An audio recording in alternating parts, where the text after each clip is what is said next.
He is guiding us to be like Jesus, to be more like Jesus. And we'll just yield to Him, and we can accomplish those things. But I know I have enjoyed my life and everything, and things that have transpired in my life. There have been a lot of difficulties, but I have really enjoyed my life, and I'm looking forward to the day that I get to see Him. Right, The day I get to tell Him, I tell Him all the time, thank you for this, thank you for that, being thankful. But just to be able to see Him and bow before Him and say thank you. Well, the day that's one of those. Right, amen. I'm looking forward to it. Let Brother Michael come and let him share what the Lord has laid upon his heart. We're having a problem evidently in the blocks back there that we're going into because it ain't working. So we're going to let him come and share what the Lord has laid upon his heart. Blessed good morning to everyone. It's good to be in the house of the Lord. Amen. It is our joy to be here this morning, and thank you, Pastor Roger. Thank you, church, for your warm welcome to us. And Philippines for Christ Ministry started the year 2013 when God put the burden in the heart of my father-in-law and Pastor Ronnie Jeffrey of Refuge Baptist Church in Maryville, North Carolina, to start helping the national pastors in the Philippines. Philippines belong to the third world country, and our national pastors are full-time in the ministry. And God used my father-in-law and my mother-in-law went to different churches different places, traveling a lot of hours to raise support for these national pastors, and the Lord blessed the ministry. And Philippines for Christ Ministry started to support 13 national pastors. And this year, we thank God because we added 10 more. So the total of national pastors that we are supporting now is 60 national pastors. And for the month of April to June, we thank the Lord because there were 2,637 souls that saved. To God be all the glory, and thank you because you have a big part in this harvest because of your continuous partnership, prayers, and support to Philippines for Christ Ministry. So please do pray that Pastor Ronnie and I talk about that we will stick for the 60 national pastors, but we are praying that we can add more of what they are receiving because prices are going up. But we thank the Lord because we already added some of it, but we want more to add more to help them. And also this month, we thank God because we sent the first box for the children ministry in the Philippines. And next month, we are praying that we can send 2 more boxes. And also, at the end of this year, we are praying that we can send at least 200 Bibles, especially for the new converts. So please continue to pray for the family as we are going also to extend our religious visa this year for His traveling mercy and also for His provision. So this morning, I would like to call my daughter and my wife, our 7 first, to sing a song.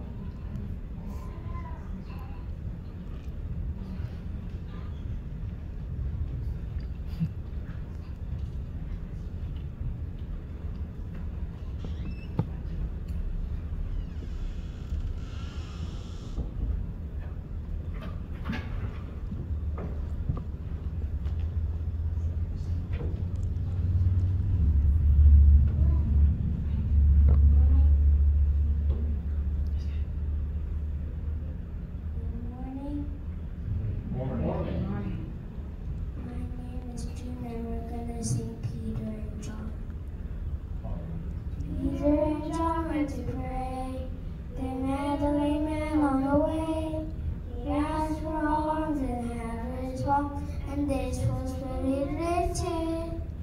Silver and gold have I none, but riches and purity. In the name of Jesus Christ of Nazareth, from the rock. Even walking and leaping and praising God, walking and leaping and praising God. Name of Jesus Christ of Nazareth, from the rock. Good morning. It's good to be back in your church. My name is RJ, and with me here is my mom. Good morning. This morning we'll be singing I Want Jesus in Your Heart.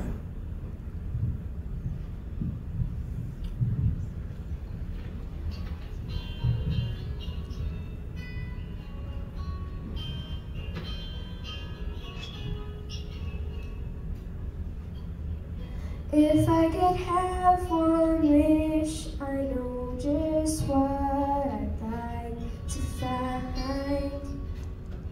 If I could have one dream come true before my eyes. More than a pot of gold, more than a pathway to the stars, more than anything I know, I want Jesus in your heart.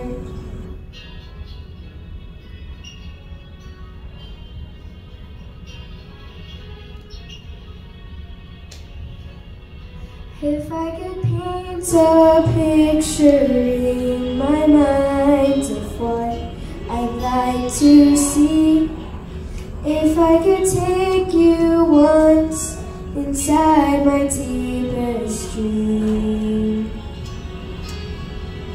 more than a treasure's gold, more than a comet traveling far, more than anything I know, I want Jesus in your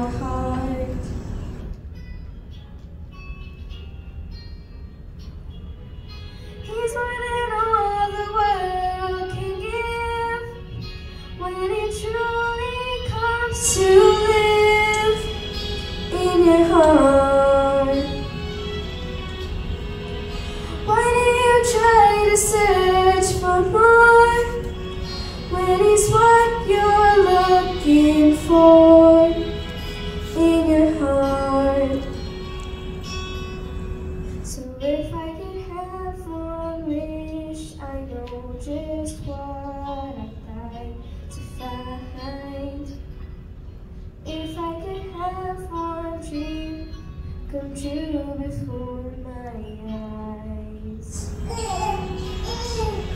More than a pot of gold, more than a pathway to the stars, more than anything I know, I want Jesus.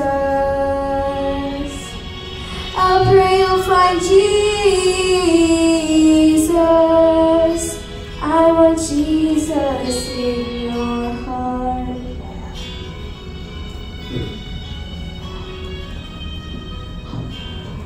Amen.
If you have your Bible, please open up in the book of Philippians chapter 3, verse 12 to 14.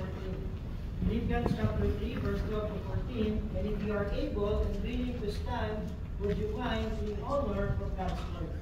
Philippians chapter 3, verse 12 to 14, it says in verse 12, not as though I had already attained either or already perfect, but I follow after, if that I may apprehend that for which also I am apprehended of Christ Jesus. Brethren, I counted myself to have apprehended, but this one thing I do, forgetting those things which are behind, and reaching forth unto those things which are before. I press toward the mark for the prize of the high calling of God in Christ Jesus. Let's pray. Our gracious Lord and loving Father, we are so thankful, Lord, for allowing us to be here this morning. And thank you, Lord, for the blessings of life. And Lord, may I ask for the Holy Spirit to empower this place. And may you speak to the hearts of your people, oh Lord. May you use your servant to speak your word. And Lord, thank you so much for this church, Lord, for their heart to missions. May I ask, Lord, that you continue to bless them and use them, oh Lord. And also, I pray, Lord, that if there's someone who's lost this morning, may you be the one to reveal yourself to them and save them, oh God. Once again, Lord, thank you so much for your goodness and for your mercy. And all these things we pray in Jesus' name. Amen. Thank you. You may be seated. You know, from time to time when I go to churches, some of the members will ask me, are you like Brother June? When he preaches like a fireball? Because I know that when my father-in-law preaches, he can jump, he can shout, he can run, and always excited to preach about the Word of God. But I always tell them, no, I'm not like my father-in-law. If he's the fireball, I am the snowball. So this morning, I would like to speak to the subject, the one thing of both. Let us look on the life of the Apostle Paul about his one thing, his pursuit in his life, and why does this one thing is so important to him? Because it answers or shows what is his priority in life. The word priority comes from the Latin word prior, which means first, most important. It must be the one thing that needed to be accomplished in your life. From time to time, we can hear the phrase, I don't have time. I don't have time to go to church. I don't have time to read the Bible. I don't have time to pray. I don't have time to do the ministry. I don't have time to go on soul winning. But the truth is, they do have time, but God is not their priority. And if God is not our priority, then we will not be faithful to God. And if we are not faithful to God, then what should we expect? We will not be faithful to the church. We will not be faithful to the ministry, to our calling, to our giving, and even to our family. Do you value God in your life? If you say that you value God in your life, then He must be your priority. Amen? And the truth is, we only have one life, and our life can be compared to a dollar bill. That we can only spend it once. That's why it's very important for us to spend it wisely in order for us to don't have regrets in this life. And the life that we live here on earth is short, as it says in Job chapter 14, verse 1, that man born of a woman is filled of days and full of trouble. Yes, it will be short and full of trouble, but thanks be to God because He promised to His children that He will never leave us nor forsake us. Amen. And we know that all things work together for good to them that love God and to them who are the called according to His purpose, because we know that with God there is no accident with Him, there is no coincidence with Him, because we believe that He is still in the throne, that He is in full control, because He is a sovereign God. Amen? And if the life that we live here on earth is short, we know that in eternity it will be forever. The question is, where will you spend eternity? Is it in heaven or is it in hell? We know that because of sin, it brought death to humanity, that we are separated from God, and we cannot do anything to save ourselves. We are hopeless, we are helpless, and we are doomed to hell. But thanks be to God, because He took the initiative and sent His only begotten Son, the Lord Jesus Christ, who is God and took the form of man, and He lived here on earth and offered His life on Calvary, shed His blood on Calvary to give us hope of eternity. That anyone who will admit that they are lost and done without God, that they will repent from their sin and believe on what the Lord Jesus Christ had done on the cross, will be granted of eternal life.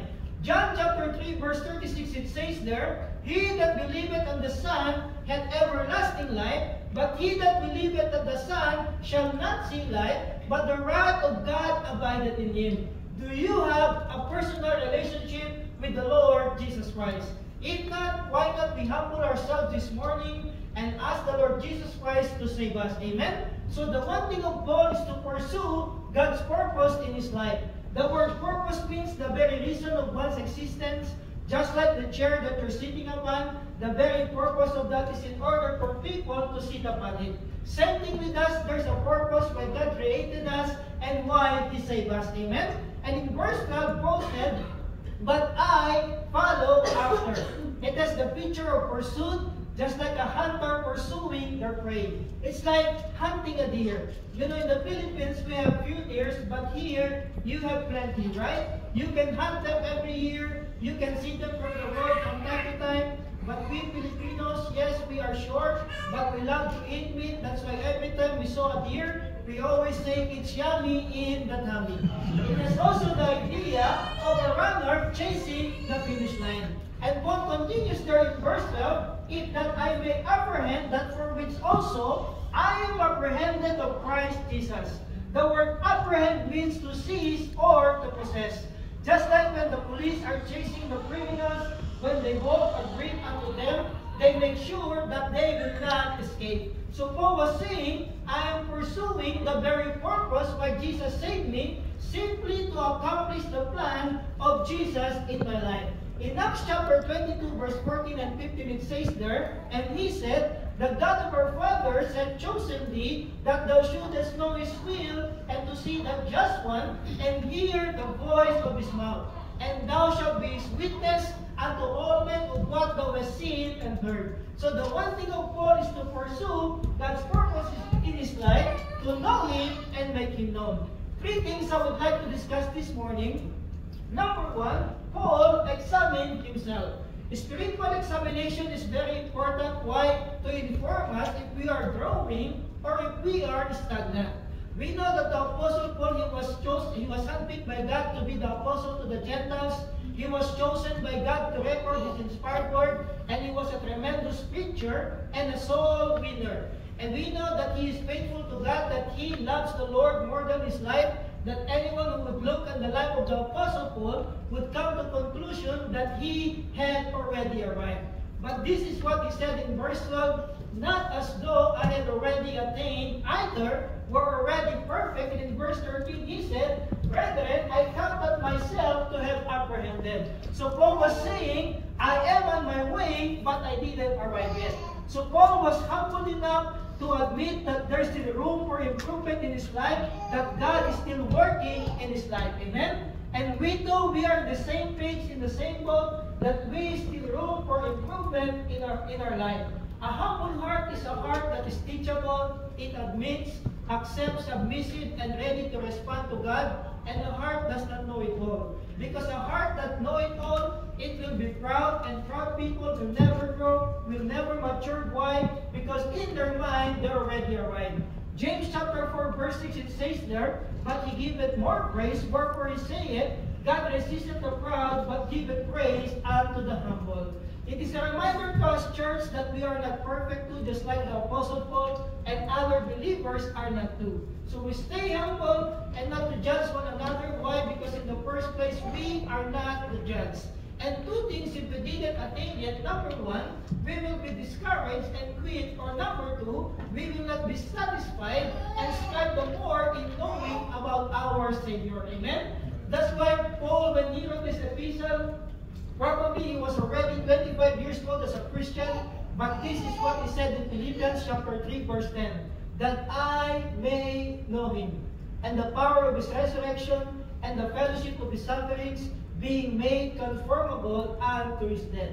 Number two, Paul exercised. In verse 13, he said, brethren, I counted myself to have apprehended, but this one thing I do. Single-minded, so focused, and he said, forgetting those things which are behind.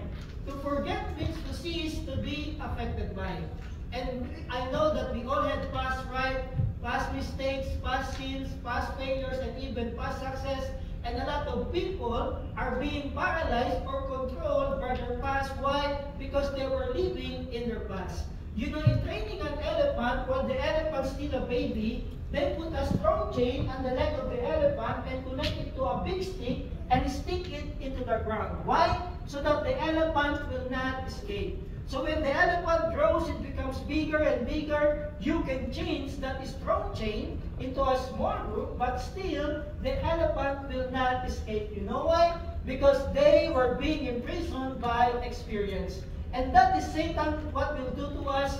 He will use our past to paralyze us and control us. Why? Because he doesn't want us to be used by God for His glory and for His honor. He will come and accuse us because He is the great accuser. He will come and whisper to us a lot of negative things. And sometimes He will use other people to pinpoint our past. And if some people will come and pinpoint our past, we can tell them, yes, that is true, but I thank the Lord Jesus Christ because I am no longer that person, because He saved me, He changed me, and He gave me a new heart. Amen? You know, we cannot change the past, that's the reality, but we can look as a review, learn from it, and let it go. Let go of the past. It will take away your joy. Amen? So, and it continues there, and reaching for unto those things which are before. Church, remember that Christian life is not running backward, but running forward, reaching our finish line. And our finish line is our physical death, or when the Lord Jesus Christ will come and get us at the rapture. Amen? Are you excited that the Lord is coming back? If we say that if we are excited, then are we preparing? We know that Paul was sold before, and his one thing before is to attack and to destroy the Christians. Until he met the Lord Jesus Christ on his way to Damascus, it says in Acts chapter 22, verse 6 and 7, about noon there shone from heaven a great light, and shone round about him, and he fell unto the ground, and heard a voice saying, Saul, Saul, why persecutest thou me? Put your shoes in the life of Saul, thinking and believing that you know God and you are doing His will, but here comes the reality that you are not. What in the world is happening, right? And in verse 8, Saul said, Who art thou, Lord? He knew it is the Lord, but he doesn't know who is the Lord. And the Lord answered him and said, I am Jesus of Nazareth, of whom thou persecutest. So Saul learned the truth that God is full of grace and full of mercy, that the Lord Jesus Christ took the initiative, went on his way to meet him, on his way to Damascus to reveal to him that he is the Son of God, that he is the Christ, the Savior, that he died, buried, and rose again, and he is alive forevermore. Amen? Amen. And once you know the Lord, you will care for His purpose. And in verse 10, Saul said, Lord, what shall I do? Have we ever asked that question to God? Lord, what do you want me to do with my life? What do you want me to do with the talent that you have been gifted me, with the treasure that you have been entrusted me, and the time that you are still giving me? Lord, what do you want me to do? And the Lord answered him and said, Arise and go into Damascus, and there it shall be told thee of all things of which are appointed for thee to do. The word appointed means it's very important word. Why? For a specific task or mission. For him to be the apostle to the Gentiles. And what if you are the only one God will use or God appoint for your lost loved ones? I remember way back 2017, my wife and I had a chance to visit my hometown, and I thank my wife because she encouraged me to share the gospel to my lost loved ones and relatives. We did share the gospel to them, and some of them believed, and some of them didn't.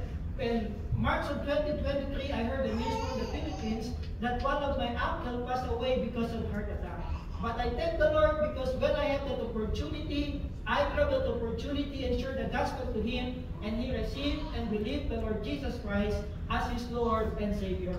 We will never know when our loved ones will die, but we have a lot of opportunities in every year. You have birthdays, you have 4th of July, Thanksgiving, Christmas, and many more. Imagine you are gathering around the table, sitting together, eating together, saying, I miss you, saying, I love you. But if we are not warning them about hell, if we are not sharing them the gospel of the Lord Jesus Christ, where is the love?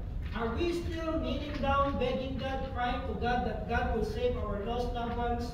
I remember our grandma, to pray for our grandpa's salvation. Not only 10 years, 20 years, 25, it took her 26 years, and the Lord answered her prayers. Amen? So we know, the way we see things, that's called perspective, and it will impact our purpose. Some people believe in YOLO, right? You only live once, eat, drink, and be merry because tomorrow you die. There is no sense of accountability. But if you believe in Jesus, that there is life after death, that you are accountable to Him, that you are created with a purpose, then you will live for Jesus. Amen? And number 3, and the last, full expectation. In this world and in this life that we are living for, many do get disappointed. Why? Because of expectation. Our loved ones, relatives, friends, co-workers, church brethren, leaders will disappoint us, but with God, He will never disappoint us. Amen? Because He is faithful and sovereign to bring to pass His good will in our lives. In verse 14, He said, I press. The word press means one who in a race that stretches every strain of his muscle to reach the finish line. It means you will give your best. Why? Because you are serving the King of Kings and the Lord of Lords. And He said, I press toward the mark for the prize of the high calling of God in Christ Jesus. Remember, church, that our calling is not an earthly calling, but a heavenly calling, that we are called from sin to salvation, from death into life, from darkness into light, from slavery into sons, and from wanderers into witnesses. But never forget that in this race, problems will come, problems with our health, problems with our family, with our work, and even failures, but run the race that is set before you, because prize will be given at the end. No matter what, at the end of your life, at the end of your journey, Jesus will be your ultimate prize. Amen? Stephen in Acts chapter 6 verse 8, when he stood at the council and he preached the word, and after that, in Acts chapter 7 verse 54 to 56, when they heard these things, they were cut to the heart, and they gnashed their teeth on him. But he, being full of the Holy Ghost, looked up steadfastly in heaven, and saw the glory of God, and Jesus standing at the right hand of God. And he said, Behold, I see the heavens are open, and see the Son of Man standing at the right hand of God. Remember the Lord Jesus Christ baptism, the heavens were open, and the Holy Spirit came down in the form of a dove, and the Father spoke and said to the Son, This is my beloved Son, of whom I am well pleased. Right? It's like when Stephen stood up, and he looks up, and he sees the heavens open. It's like the Lord Jesus Christ was telling to him, This is my beloved servant, of whom I am well pleased. Salvation is a free gift that comes from the Lord, and reward is based on what we have done with the Lord. Amen? Revelation chapter 22 verse 12, it says there, And behold, I come quickly, and the reward is with me, to give every man according as his word shall be. The Apostle Paul, he was bold enough to claim in Acts chapter 20 verse 26, he said, Wherefore I take it to record this day that I am pure from the blood of all men. You know why? Because he knows his purpose, to know God and make Him known. And he said in Romans chapter 1 verse 16, For I am not ashamed of the gospel of Christ, for it is the power of God unto salvation to everyone that believeth, to the Jew first, and also to the Greek. Wherever Paul goes, he makes sure in every city, every synagogue, in ships, even in palace, even in courts, even in jail, he makes sure to share the gospel of the Lord Jesus Christ. Why? Because he knows his purpose, to know God and make Him known. Our life, just like what I've said, can be compared to a dollar bill. But the question is, how much more is left? Probably 50 cents, 25 cents, 10 cents, 5 cents. I don't know. Only the Lord knows how much more is left. The question is, what will you do of what is left? The message is just so simple. What will you live out for? Will you live out your own purpose or God's purpose? Your own will or God's will? It will be your choice, but your choice will determine you. But you will never pursue God if you do not know the Lord Jesus Christ as your Lord and Savior. And if you do not sure that you have a personal relationship with the Lord Jesus Christ this morning, why not you come this morning and ask the Lord Jesus Christ to save you this morning? Amen? Let's pray. Our Heavenly Father, we are so thankful, Lord, for your precious word that has been delivered. And thank you, Lord, for the reminder of the Apostle Paul about his wanting to know you and make you known. Help us, oh God, this morning to search our hearts, oh God, if you are still our priority in our lives, and if we are going sideways, oh God, help us, oh God, this morning to seek out and live out your will in our lives, oh God. Help us, oh God, and sustain us, and may you bless the invitation, oh Lord, and all these things we pray in Jesus' name, amen. Pastor Roger.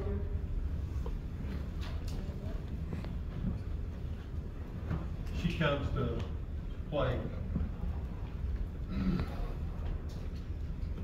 We, as Brother Michael shared, if we're a child of God, then we should be doing for Him each and every day.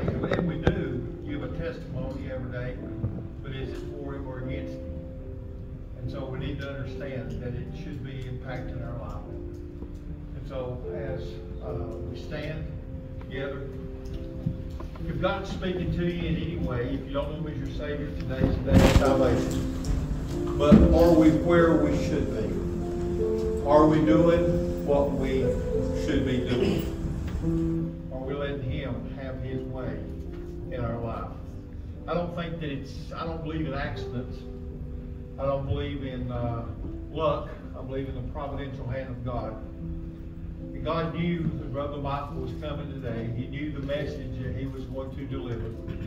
And He knew the new lessons that we were beginning to study in Sunday school. And again, I don't believe in accidents. And so I believe that today was an appointment. Appointment for us to think about and for us to consider. Are we perfect? No. But God loves us and God wants to use us. And if we will let Him, we will be more like Him each and every day. And the more like Jesus we become, the more we will have a desire to share His Word. A desire to live that godly life.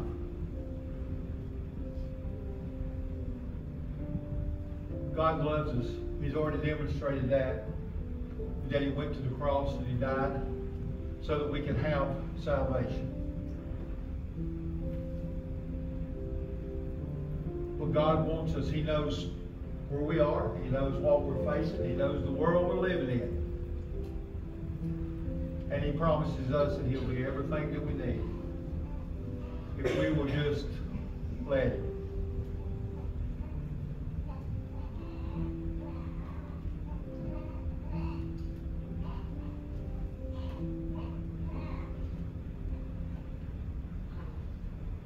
We'll be dismissed.